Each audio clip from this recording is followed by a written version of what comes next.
오늘 우리에게 주시는 하나님의 말씀은 구약 성경 열왕기상 22장 13절에서 14절까지의 말씀입니다. 미가야를 부르러 간 사신이 일러 이르되 선지자들의 말이 하나같이 왕에게 길하게 하니 청하건대 당신의 말도 그들 중 한 사람의 말처럼 길하게 하소서. 미가야가 이르되 여호와께서 살아계심을 두고 맹세하노니 여호와께서 내게 말씀하시는 것 곧 그것을 내가 말하리라 하고. 아멘.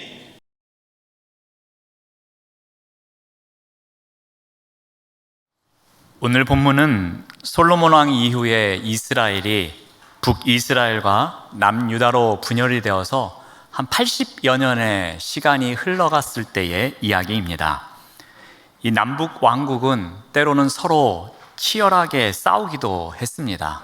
때로는 주변 국가의 침략에 연합으로 각각의 독립된 국가의 자리를 굳게 지켰던 적도 있었습니다. 이 남유다는 다윗 가문이 이 왕위를 이어서 이 여호사밧 왕이 네 번째 이 왕으로 다스리고 있었습니다. 그리고 북이스라엘은 여러 번의 쿠데타를 거쳤지만 이 일곱 번째 왕으로 아합 왕이 자리를 지키고 있는 때였습니다. 이들 두 사람에겐 특징이 있습니다. 바로 사돈 관계입니다. 그러므로 이 무렵에는 이 북이스라엘과 남유다가 나름대로 평화로운 관계를 유지하고 있는 때였습니다. 근데 문제는 북이스라엘에게 있었습니다. 북이스라엘의 북쪽에 있는 나라였던 아람이 계속해서 이 북이스라엘과 전쟁을 하고 있었습니다. 한 번은 이러한 일도 있었습니다. 이 아람이 공격을 해와서 이 수도인 사마리아 성이 에워싸인 적이 있었습니다. 그때 하나님께서 선지자들을 보내주셔서 이들을 물리치는 일도 있었습니다. 심지어 그때 아합은 아람 왕 베나닷을 포로로 잡기도 했었습니다. 그런데 그때에 둘 사이에 밀약이 있었습니다. 이 길르앗 라못 땅을 돌려주겠다는 조건으로 이 아합 왕은 베나닷 왕을 풀어줍니다. 자, 그로부터 3년의 시간이 지났습니다. 이 3년의 시간에 대해서 성경에서는 이렇게 기록하고 있습니다. 열왕기상 22장 1절 말씀을 보면은 아람과 이스라엘 사이에 전쟁이 없이 3년을 지냈다고 이야기를 합니다. 그러니까 이 3년 동안에는 평화가 존재하고 있었습니다. 그런데 문제가 있었습니다. 베나닷 왕이 약속한 땅인 이 길르앗 라못을 돌려준다고 했는데 이 3년이 지나도 그 약속을 이행하지 않는 것이었습니다. 그래서 아합이 결정을 하는데 어떠한 결정을 하느냐면은 3절 말씀을 보시면은 이스라엘 왕이 그의 신하들에게 이르되 길르앗 라못은 본래 우리의 것인 줄을 너희가 알지 못하느냐? 우리가 어찌 아람의 손에서 도로 찾지 아니하고 잠잠히 있을 수 있겠느냐라고 말합니다. 길르앗 라못이 원래 우리의 땅이었는데 그리고 그것을 우리에게 돌려준다고 했는데 3년이 지나도록 아무 일도 하지 않자 그러면 우리가 전쟁을 해서 빼앗아 오자고 이야기하는 것입니다. 아합 왕은 아람과의 전쟁을 다시 선포합니다. 근데 이번에는 자기 혼자 이 일을 감당하기 힘들었던 것 같습니다. 그래서 사돈인 남유다의 왕인 여호사밧에게 도움을 요청합니다. 이 전쟁에 함께 나갔으면 좋겠습니다. 그래서 우리 땅을 빼앗아 오는데 사돈이 도와주면 좋겠습니다. 이렇게 제안을 합니다. 그 제안에 대해서 여호사밧이 받아들입니다. 자, 그런데 이 전쟁에 동의를 한 여호사밧은 아합과 다른 것이 한 가지 있었습니다. 그것이 바로 5절입니다. 여호사밧이 또 이스라엘의 왕에게 이르되 청하건대 먼저 여호와의 말씀이 어떠한지 물어봅시다 라고 제안을 합니다. 그 당시에 남유다든 북이스라엘이든 전쟁을 하기 위해서는 늘 여호와께 묻는 것이 관례였습니다. 우리가 이 전쟁을 해야 되는지 말아야 되는지, 그리고 전쟁 이후에는 어떻게 해야 되는지에 대해서 늘 여호와께 묻는 관례가 있었습니다. 하지만 아합은 이것을 지키지 않고 있는 것이었습니다. 오직 자신의 공명심, 자신의 자만심에 빠져 있었습니다. 이 베나닷은 우리가 3년 전에도 물리쳤던 왕이라고 생각했을 겁니다. 그리고 내가 그 목숨 살려준 적이 있다고 생각했을 것입니다. 그리고 나에게 두 손 두 발 빌면서 길르앗 나못 땅 돌려줄 테니까 제발 살려달라고 했던 그런 사람이라고 자신감을 가졌습니다. 그래서 아람 왕은, 아니 이 아합 왕은 3년 전에 이 베나닷 왕을 자기 마음대로 살려 보냈던 것처럼 이번에도 자기 마음대로 하려고 합니다. 근데 이 베나닷 왕을 돌려보낸 것은 하나님께서 진노하신 일이었습니다. 선지자를 통해서 아합 왕을 꾸짖습니다. 그때 하나님께서 멸하기로 작정한 사람인데 어떻게 당신 마음대로 살려보냅니까? 그러니 그의 피를 당신의 피로 대신할 것입니다. 그의 백성들의 피를 당신의 백성들의 피로 대신할 것입니다. 이렇게 경고도 한 일이 있었습니다. 그런데 3년이 지난 지금 그전과 똑같습니다. 아합 왕은 출정하기 전에 하나님께 그 뜻을 묻지를 않습니다. 자기가 결정하고 자기가 전쟁터에 나가면 자기가 승리를 거둘 수 있을 거라고 착각하기 때문입니다. 다행히 이 남유다 왕 여호사밧은 이렇게 하면 안 된다는 것을 알고 있었습니다. 그래서 선지자에게 이 전쟁이 옳은 것인지 그렇지 않은 것인지를 묻기를 요청합니다. 아합은 이 요청이 마음에 들지는 않았습니다. 시큰둥합니다. 그런 가운데도 아합은 선지자들에게 묻습니다. 그 내용이 6절에 나옵니다. 이스라엘의 왕이 이에 선지자 400명쯤 모으고 그들에게 이르되 내가 길르앗 라못에 가서 싸우랴 말랴.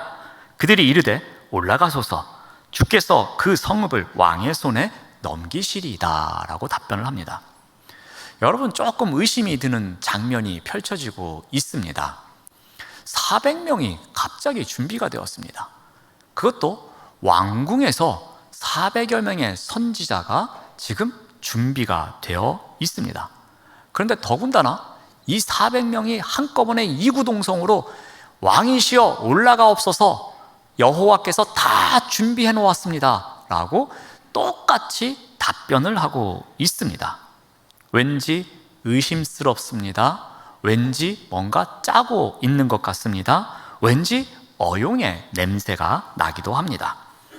여호사밧이 보니까 이 선지자라고 하는 400명의 사람들이 별로 신통치가 않습니다. 한눈에 봐도 이들은 거짓 선지자임이 보였습니다. 그래서 여호사밧은 어떻게 합니까? 7절 말씀을 보면은 여호사밧이 이르되 이 외에 우리가 물을 만한 여호와의 선지자가 있습니까? 라고 묻습니다. 여호사밧은 이 400명의 준비된 선지자들을 믿을 수가 없었습니다. 그래서 여호와의 뜻을 알 만한 다른 선지자가 있느냐고 묻습니다. 그러자 아합 왕은 여호사밧에게 미가야라는 선지자가 있다고 말합니다. 8절 말씀을 보면은 이스라엘의 왕이 여호사밧 왕에게 이르되 아직도 이물라의 아들 미가야 한 사람이 있다. 그로 말미암아 여호와께 물을 수 있다. 이렇게 답변합니다. 그러나 아합 왕은 그를 별로 좋아하지를 않습니다.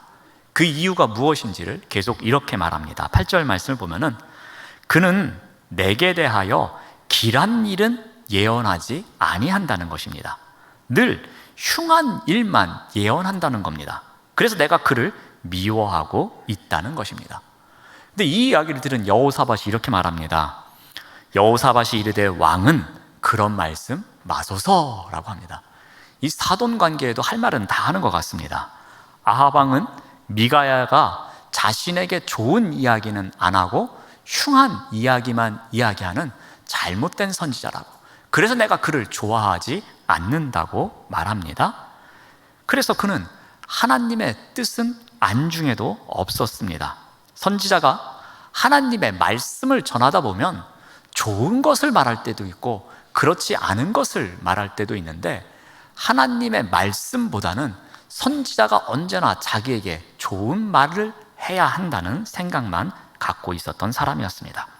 그래서 여호사밧은 아합에게 그렇게 하면 안 된다고 책망하고 있습니다. 이때에 아합이 이 미가야 선지자를 부르기 위해서 한 사신을 보냅니다. 그런데 그때에 시드기야라는 또 한 명의 거짓 선지자가 등장합니다. 우리 11절 말씀을 보면은 그나아나의 아들 시드기야는 자기를 위하여 철로 뿔들을 만들어 가지고 말하되 여호와의 말씀이 왕이 이것들로 아람 사람을 찔러 진멸하리라 하셨다. 그렇게 예언하고 있습니다. 철로 만든 뿔을 가지고 왔습니다. 여러분, 뿔은 무엇을 상징하는 것이겠습니까? 힘과 능력을 상징합니다. 그러므로 이 철로 만든 뿔을 가지고 가시면은 전쟁에서 승리할 수 있음을 행위로 보여주고 있는 예언이었습니다. 그러니 아합 왕은 얼마나 의기양양했겠습니까? 자, 이러한 일이 펼쳐지고 있는 때에 아합 왕이 보낸 이 사신이 이 선지자인 미가야에게 도착합니다. 그는 이렇게 말합니다. 13절 말씀을 봅니다. 미가야를 부르러 간 사신이 일러 이르되 선지자들의 말이 하나같이 왕에게 길하게 하니 청하건대 당신의 말도 그들 중 한 사람의 말처럼 길하게 하소서라고 합니다. 여러분, 이 사신의 말을 표면적으로 보면 어떻게 이해할 수 있겠습니까? 이것은 일종의 협박입니다. 이것은 일종의 굴복을 이야기합니다. 이것은 일종의 갑질이기도 합니다. 그 지금 왕궁에 있는 선지자가 400명이 있는데 이 400명이 지금 똑같이 예언을 하면서 왕에게 길한 예언을 했으니 당신도 그곳에 가서 길한 예언을 하십시오. 왕의 비위를 잘 맞춰 주십시오라고 지금 협박하고 있는 내용입니다. 그런데 이 내용을 다른 관점에서도 우리가 읽을 수 있습니다. 이것은 내 말을 잘 들으면 당신도 달콤한 인생을 살 수 있습니다 라는 유혹이기도 합니다. 지금 400명의 선지자들이 왕궁에서 얼마나 호의호식을 누리면서 살아가고 있는지 아십니까? 선지자여, 지금 그들이 큰 명예를 누리고 있습니다. 그들이 왕의 보호 아래 엄청난 권력을 누리고 있습니다. 그러니 미가야 선지자여, 이번에 딱 한 번만 왕의 비위를 잘 맞춰주신다면 당신도 그들처럼 달콤한 인생을 살 수 있습니다. 그 하나님의 말씀 뭐 그렇게 중요합니까? 왕이 좋아하는 이야기만 하시면 됩니다 라고 달콤한 인생에 대해서 유혹하고 있는 것이었습니다. 이 사실을 통해서, 이 대화를 통해서 이 400명의 선지자들이 얼마나 거짓을 예언하고 있는지를 우리가 충분히 유추할 수 있습니다. 그들은 예언을 하되 결과를 알고서 예언을 했습니다. 그들은 예언을 하되 하나님의 말씀을 전달하는 것이 아니라 왕이 원하는 좋은 이야기를 전달하고 있었던 것입니다. 그들은 여호와의 말씀을 전하는 선지자가 아닌 왕과 또 자신들이 누릴 혜택에 대한 달콤함만을 생각하는 예언자들이었습니다. 미가야에게도 이렇게 하라는 것입니다. 정해진 결론이 있으니 하나님의 말씀과 상관없이 그 정해진 결론을 가지고 가서 왕을 기분 좋게 해주라는 겁니다. 그러면 그의 인생이 앞으로 달콤한 인생이 될 것이라고 유혹하고 있습니다. 자, 그런데 이러한 요청을 받은 미가야가 어떻게 합니까? 14절 말씀을 봅니다. 제가 새번역 성경으로 읽어드리겠습니다. 미가야가 대답하였다. 주님께서 살아계심을 두고 맹세하지만 나는 다만 주님께서 말씀하신 것만을 말하겠습니다 라고 합니다. 미가야는 달콤함을 거절합니다. 이 달콤함의 유혹을 단순히 거절합니다. 미가야가 이 달콤함의 유혹을 거절할 수 있었던 비결이 어디에 있었겠습니까? 제가 조금 전에 14절 말씀을 새번역 성경으로 읽어드리면서 빨간색으로 표시해드리고 강조한 부분이 있습니다. 그것이 바로 나는 다만입니다. 이것을 다른 표현으로 바꾸면은 나는 다만의 신앙이라고 말씀드릴 수 있겠습니다. 여기에서 이 미가야 선지자가 결연하게 자신의 뜻을 굽히지 않는 비결은 바로 나는 다만의 신앙을 갖고 있었기 때문이었습니다. 그는 단호하게 나는 다만의 신앙이 있었기에 이 달콤함의 유혹을 거절할 수 있었던 것이었습니다. 그는 멋지게 이러한 선언을 하면서 다른 선지자들과는 달리 나는 달콤함을 위해서 살아가는 자가 아니라 하나님의 말씀을 전하기 위해서 살아가는 자임을 선포하고 있습니다. 그는 아합이 싫어하는 것도 알고 있습니다. 자신의 삶이 앞으로 평탄치 않을 것임도 알고 있습니다. 자신의 앞날에 어떠한 일이 벌어질지 모르고 불안해할 수도 있는 순간입니다. 심지어는 자신의 가족이 생명의 위협을 느낄 수도 있는 순간입니다. 달콤한 인생과는 거리가 먼 삶을 선택하고 있는 순간이었습니다. 그러나 미가야는 어떻게 합니까? 미가야는 나는 다만이라는 신앙을 갖고 그 외침 속에서 본인이 의지적으로 살아가고자 합니다. 그는 여호와의 말씀을 온전히 전하는 것이 오히려 아합 왕과 이스라엘 백성들에게 더 도움이 된다는 믿음이 있었습니다. 그래서 그는 나는 다만의 신앙으로 여호와를 위한 선지자로 살겠노라고 선포하고 있습니다.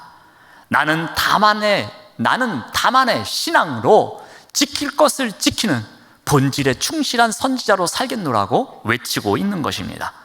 나는 다만의 신앙으로 400명의 거짓 선지자들과는 다른 길을 걸어가겠노라고.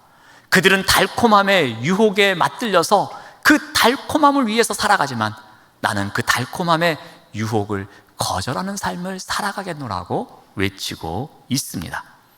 나는 다만 그 신앙으로 달콤함보다 여호와의 말씀에 순종하는 삶을 살아가겠노라고 그는 선포하고 있는 것입니다. 자, 그렇다면 어떻게 이와 같은 나는 다만의 신앙을 갖고 살아갈 수 있는가입니다. 우리 구약 성경에는 이 나는 다만의 신앙을 갖고 있는 또 한 사람을 소개하고 있습니다. 그 사람의 이야기를 통해서 어떻게 이런 과정을 살아내는지를 다시 한번 살펴보고자 합니다. 자, 이스라엘 백성들이 모압 땅에 이제 진영을 정착시켰을 때의 일입니다. 자, 이들이 출현하자 두려움을 느끼고 있었던 모압 왕이 있었습니다. 그의 이름이 발락입니다. 그는 이들로부터 승리를 거두기 위해서 기존의 방법으로는 이길 수 없기에 이들에게 저주를 퍼부어야만 이길 수 있다고 생각합니다. 그래서 메소포타미아 지역에서 유명한 점술가인 발람을 데리고 옵니다. 그리고 그에게 달콤함을 선물하겠다고 유혹합니다. 내가 이스라엘 백성들을 저주해서 우리가 전쟁에서 이긴다면 너에게 많은 재산을 주겠다고, 부와 영광을 누릴 수 있게 해주겠나라고 달콤함의 유혹을 건넵니다. 자, 그런데 발람은 이 발락의 달콤한 유혹을 받아들이지를 않습니다. 자신은 하나님이 주시는 말씀만 선포할 수 있다고 반복해서 이야기를 합니다. 발락이 발람을 멀리서 부른 이유는 분명히 저주를 해달라고 했는데 그는 3번에 걸쳐서 축복의 예언을 합니다. 그러자 발락이 어떻게 합니까? 우리 민수기 24장 10절 말씀을 보면은 발락이 발람에게 노합니다. 그리고 손뼉을 칩니다. 여기서 손뼉을 치는 행위는 잘했다고 박수갈채를 보내는 것이 아니라 화를 손뼉을 치면서 나타내는 표현입니다. 발락은 손뼉을 치면서 분노하고 있습니다. 발락은 곧바로 발람과의 계약을 파기합니다. 달콤한 인생을 살 수 있었지만 그 달콤함을 거절하는 가운데서 달콤한 인생과 멀어지는 결과가 나오는 순간이었습니다. 그런데 어떻게 이와 같은 일이 발생했을까요? 우리가 알고 있는 것처럼 발람은 처음에는 안 좋은 의도를 갖고 발락의 제안을 받아들였던 사람이었습니다. 그런데 이 신탁의 과정을 3번째 거쳐오면서 그의 마음속에 변화가 일어납니다. 처음에는 아주 못된 의도를 갖고 있었지만 그 과정을 살아내는 가운데에 자신이 이렇게 하면 안 되겠구나, 그의 신앙의 변화가 찾아왔던 것이었습니다. 한번 그 과정을 잠깐 살펴보면은 민수기 24장 1절 말씀을 봅니다. 발람이 자기가 이스라엘을 축복하는 것을 여호와께서 선히 여기심을 보고 전과 같이 점수를 쓰지 아니하고 그의 낯을 광야로 향하였다고 합니다. 이것은 3번째 그 행위를 하기 위해서 모였을 때에 일어난 일입니다. 발람이 이때 깨달은 것이 있었습니다. 그것이 무엇이냐면 여호와께서 이스라엘 백성들을 선히 여기신다는 내용이었습니다. 여호와께서 이스라엘 백성들을 선히 여기신다는 것은 무엇을 의미하는 것이겠습니까? 발람은 사실 저주를 퍼붓고 달콤한 유혹의 내용을 챙겨서 앞으로 달콤한 인생을 살고 싶었습니다. 그래서 첫 번째도, 두 번째도, 세 번째도 그렇게 하려고 했습니다. 그런데 그가 깨달은 것이 있었습니다. 무엇을 보았냐면은 여호와께서 그들을 선히 여기시는 것을 보았습니다. 계속해서 점수를 쓰면서 이방의 방법을 총동원하면서 이스라엘 백성들을 향해서 저주를 퍼붓고 싶었지만 그때마다 자신의 마음과는 달리 축복의 메시지를 선포하게 됐던 것이었습니다. 그 이유는 무엇이었겠습니까? 하나님께서 이스라엘 백성들을 선하게 여기시는 가운데서 그 모든 것을 선한 것으로 바꿔주셨기 때문에 가능했습니다. 그 모든 결정, 이스라엘 백성들을 공격하고자 했던 그 의도, 그러한 것들을 바꾸셔서 오히려 이스라엘 백성들을 향한 은혜로 바꿔주셨다는 겁니다. 그것이 바로 여호와께서 선히 여겨주셨다는 겁니다. 그래서 발람이 전과 같이 점수를 쓰지 않고 그의 낯을 광야로 향했다고 합니다. 즉 이스라엘 백성들을 바라보았다고 합니다. 그때 무슨 일이 발생하냐면요, 민수기 24장 2절 말씀을 봅니다. 그때에 하나님의 영이 그 위에 임하였다고 합니다. 하나님이 어떠한 분이신지, 하나님이 이스라엘 백성을 얼마나 선하게 여기시는지 그것을 깨닫고 나서 이스라엘 백성들을 바라보고 있는 가운데 하나님의 영의 임재를 느낍니다. 하나님께서 함께 하시는 것을 그때 더욱더 깊이 느꼈다는 것입니다.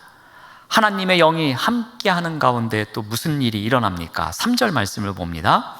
그가 예언을 전하여 말하되 부올의 아들 발람이 말하며 눈을 감았던 자가 말하며 라고 합니다.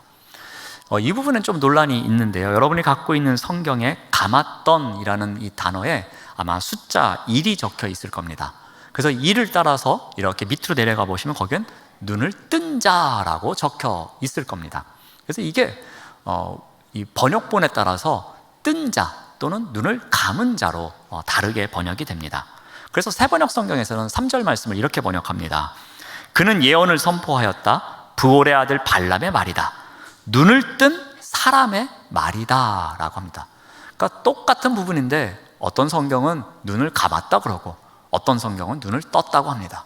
근데 이것을 종합해 보면 이런 의미인 것 같습니다. 그가 지금까지는 눈을 감은 자였습니다. 그런데 하나님이 임재하시자 그의 눈이 뜨였다는 것입니다. 지금까지는 영적인 장님이었습니다.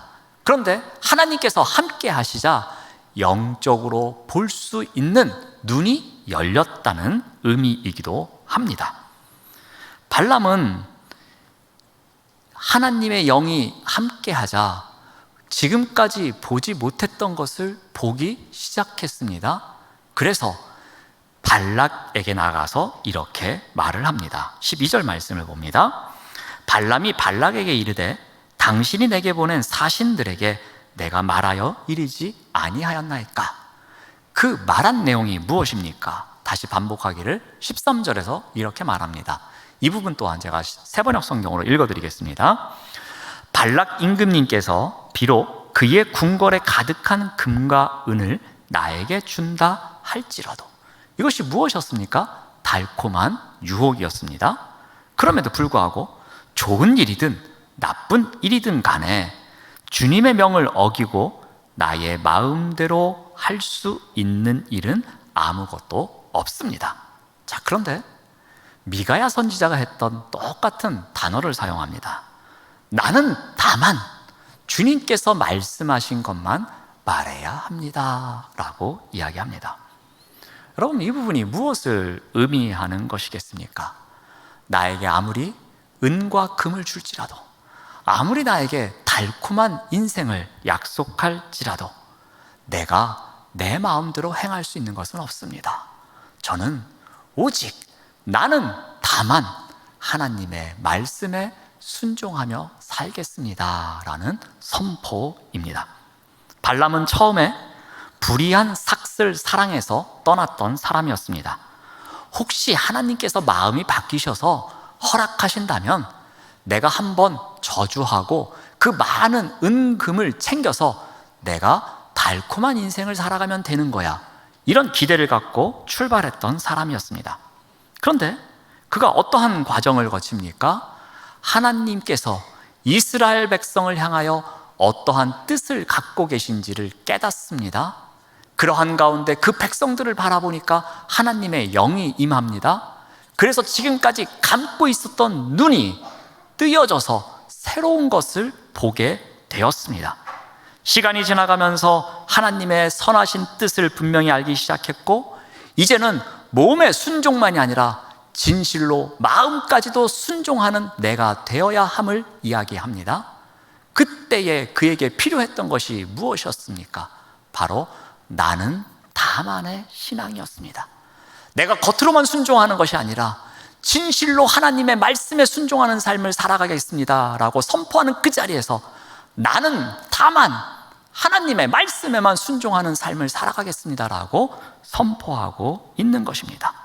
나는 다만의 신앙으로 하나님의 말씀을 순종하는 자로 살아갈 것을, 그 순종으로 말미암아 달콤한 유혹을 이겨내며 살아가겠습니다 라고 선포하고 있습니다.